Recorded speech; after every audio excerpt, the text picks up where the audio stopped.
Good morning, students. Now the remaining portion from the end of biopolarity is being continued. So in this regard, your next topic is shock therapy in post-communist regimes. I mean those countries which got broken when Soviet Union got split. So there was complete collapse and it started something new planning. नए दृष्टिकोण से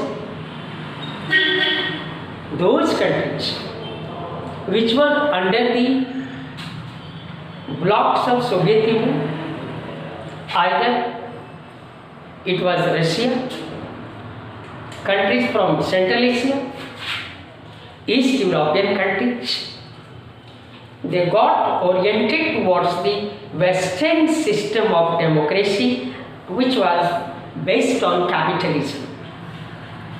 So the shock therapy actually refers to the very model which was transited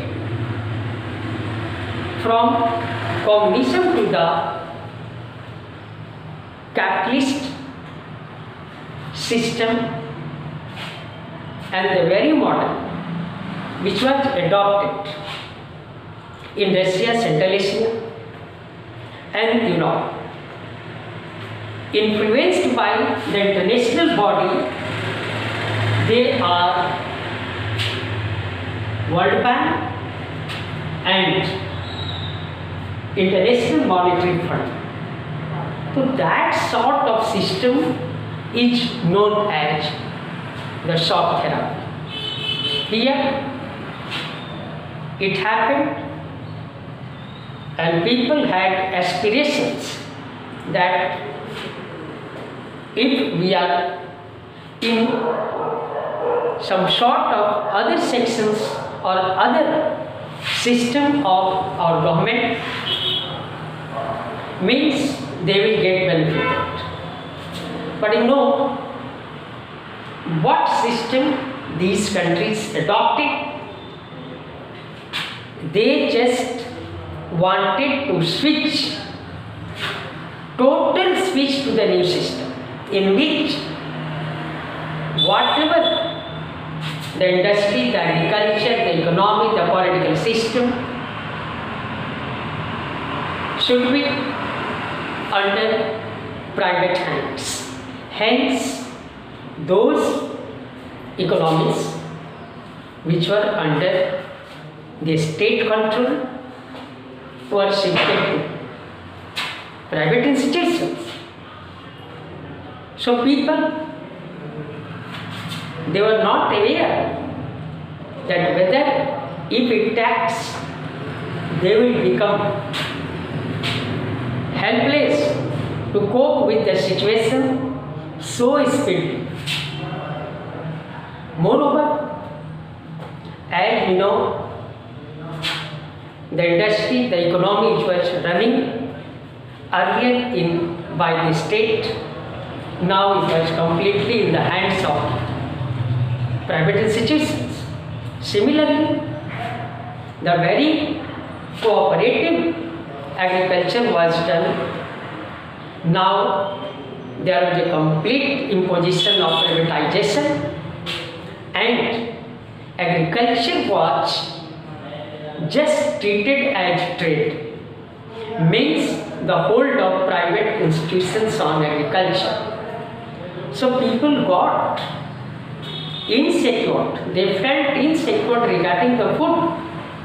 What will happen in the long run? Regarding it, they felt insecure. Russia also imported food for the people, but it could not fulfill the aspirations of the people.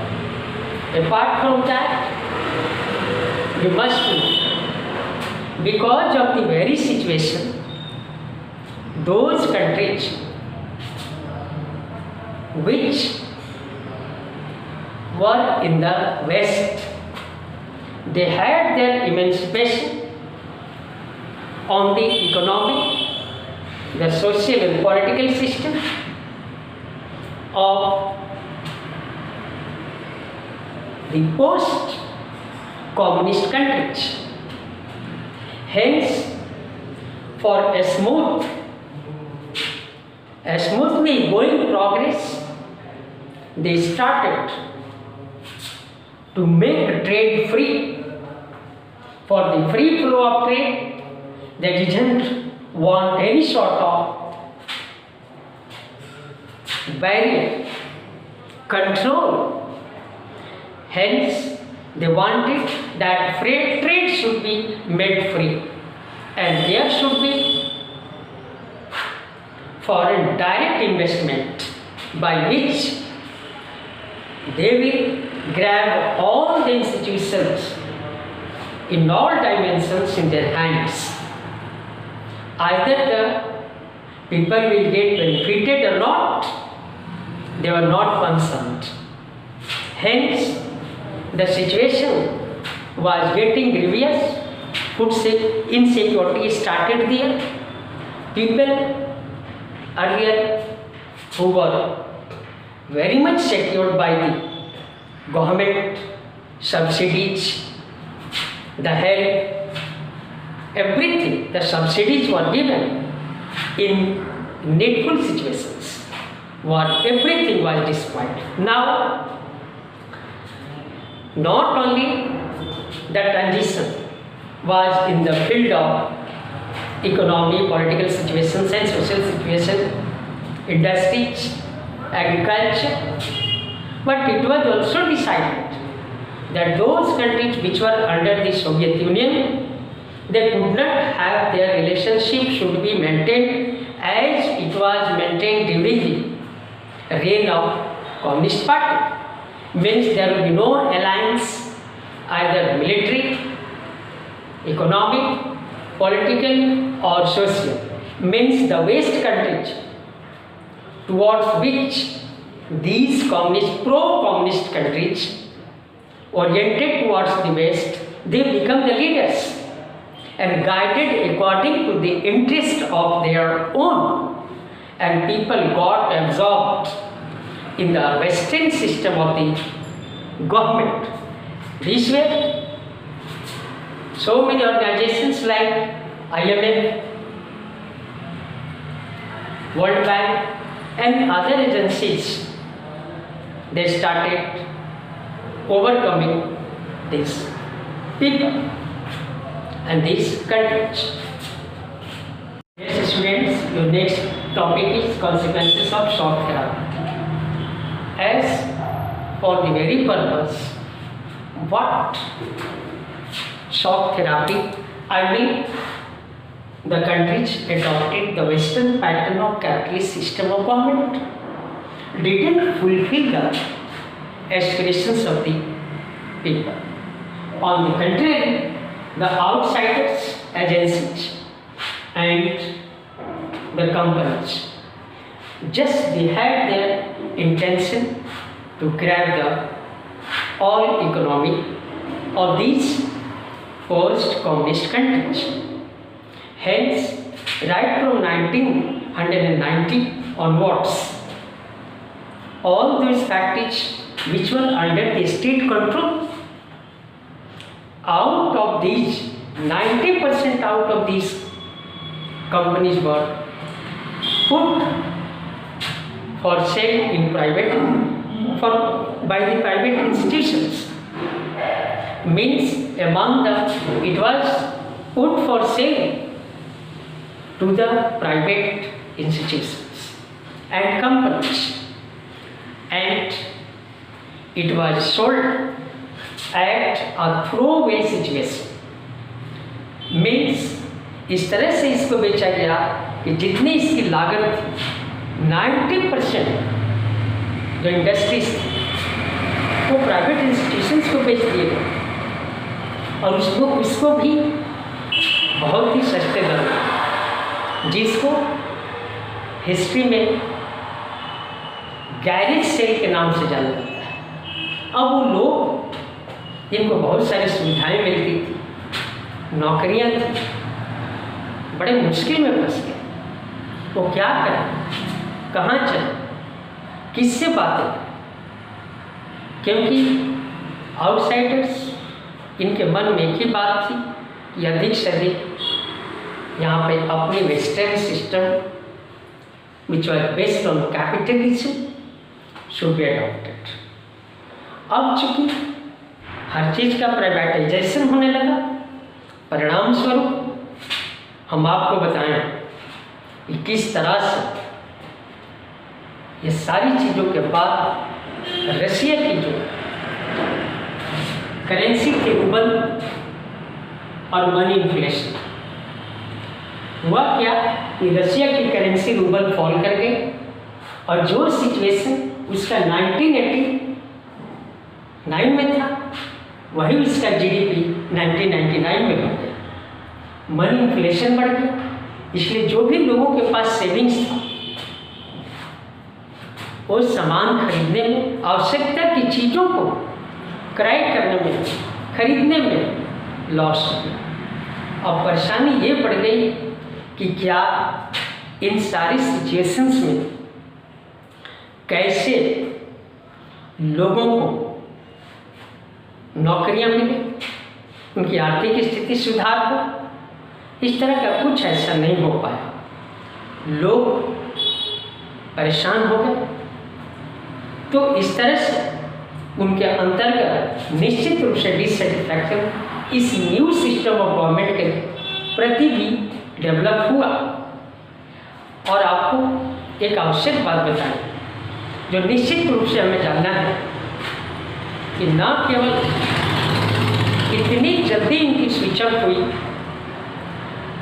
Communism की और ये switch कर गए to the western system of government which was based on democracy, और वो सारे central Asia के countries, Russia में, यहाँ तक ईस्टर्न यूरोपियन कंट्रीज में, हर जगह इस सिस्टम को अडॉप्ट किया गया और आपस में इनके बीच एक तरह से होड़ लग गई पावर को ग्रैब करने की। जहाँ तक यानी मुख्य रूप से ऐसे कंट्रीज के लिए नए कॉन्स्टिट्यूशन का निर्माण शुरू हुआ, अर्थात यहाँ पे जो सिस्टम था डिस्ट्रॉय हो गया पहले, परिणाम स्वरूप लोग असुरक्षित हो गए। नए कॉन्स्टिट्यूशन का निर्माण हुआ, लेकिन उसको बड़े ही जल्दबाजी में बनाया गया, अर्थात उन सारी चीज़ों का ध्यान नहीं दिया गया जो ऑर्डिनरी पीपल से संबंधित था, कंसेप्ट था। मीन्स रशिया का भी प्रेसिडेंट इतना पावरफुल उसको बना दिया गया कि इलेक्टेड पार्लियामेंट जो वीक था, कमजोर था, अब प्रेसिडेंट के द्वारा गाइडेड होने लगा, कंट्रोल होने लगा।